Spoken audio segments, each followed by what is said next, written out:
প্রচণ্ড গরমে তপ্ত দুপুরে ঠান্ডা ঠান্ডা এক গ্লাস শশার শরবত যেমন শরীরকে ঠান্ডা সতেজ রাখে, তেমনি ডিহাইড্রেশন কমায় আর ওজন কমাতে বা স্কিন ভালো রাখতেও সাহায্য করে। তাছাড়াও শশার শরবত বানানোর জন্য আমি এখানে যা যা কিছু নিয়েছি সেগুলো প্রত্যেকটা কিন্তু আমাদের শরীরের জন্য খুবই ভালো।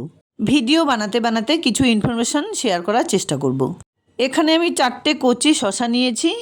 জুস বানানোর জন্য অবশ্যই চেষ্টা করবে যাতে কচি বা ফ্রেশ শশা নেওয়া যায়। সঙ্গে নিয়েছি কিছু ফ্রেশ পুদিনা পাতা আর 2টো গন্ধরাজ লেবু। সমস্ত কিছু আগেই ভালোভাবে ধুয়ে নিয়েছিলাম। শশাগুলো খোসা ছাড়িয়ে পাতলা করে কেটে একটা মিক্সার গ্রাইন্ডারে তুলে নিলাম।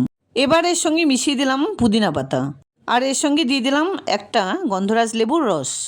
সঙ্গে দিলাম স্বাদমতো বিট নুন, 1 চা চামচ পরিমাণ চাট মশলা গুঁড়ো, সবার পছন্দের খেয়াল রাখতে 2 টেবিল চামচ চিনি মিশিয়ে দিলাম। চিনি পছন্দ না হলে অবশ্যই মিশ্রি ব্যবহার করা যাবে। এবার এর মধ্যে 1.5 গ্লাস পরিমাণ ঠান্ডা জল দিয়ে খুব সুন্দর করে ব্লেন্ড করে নিতে হবে। জুসটা কিন্তু বানিয়ে নেওয়া হয়ে গেছে। শশা শরীরের জ্বালাপোড়া কমায়, ইনসুলিনের মাত্রা ঠিক রাখে, ক্যান্সারের বিরুদ্ধে লড়াই করে, হজম শক্তি বাড়ায়, খিদে বাড়ায়, তাছাড়াও শরীরকে বেশ চনমনে রাখে। একটা প্লেটে একটুখানি পাউডার সুগার, একটু করে বিট নুন, লঙ্কা গুঁড়ো, কাশ্মীরি লঙ্কা গুঁড়ো দিয়ে একটা মিশ্রণ বানিয়ে 2টো কাচের গ্লাসের কর্নারগুলোকে এভাবে একটু ডেকোরেট করে নিচ্ছি, যাতে এই মিশ্রণটা মুখে পড়লে শরবত খাওয়ার সময় খেতে ভালো লাগবে আর ডেকোরেট করে দেওয়ার পর দেখতেও ভালো লাগবে। তাই বলে এটা কিন্তু অপশনাল, কোনো বাধ্যতামূলক নয়। শশার জুসটা মিক্সার গ্রাইন্ডার থেকে একটা ছাঁকনিতে ঢেলে নেবার পর এভাবে করে একটু ছেঁকে নিতে হবে।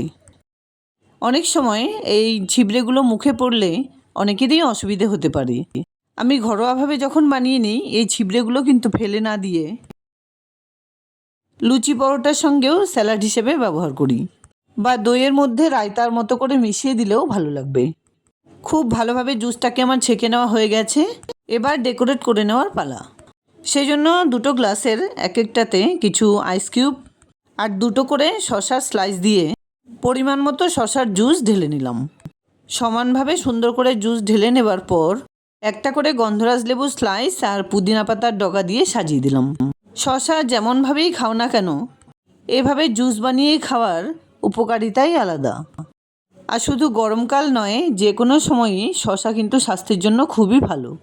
যাই হোক, দুর্দান্ত স্বাদে শশার শরবত বা শশার জুস একদম রেডি। ভালো লাগলে লাইক শেয়ার কমেন্টস করতে ভুলবে না প্লিজ। আর এরকম নিত্য নতুন রান্নার আপডেট পাওয়ার জন্য প্লিজ চ্যানেলটাকে সাবস্ক্রাইব করে পাশে থাকা বেল আইকনটা অলে করে দিও। দেখা হচ্ছে নতুন কোনো রেসিপি নিয়ে। ভালো থেকো, ধন্যবাদ।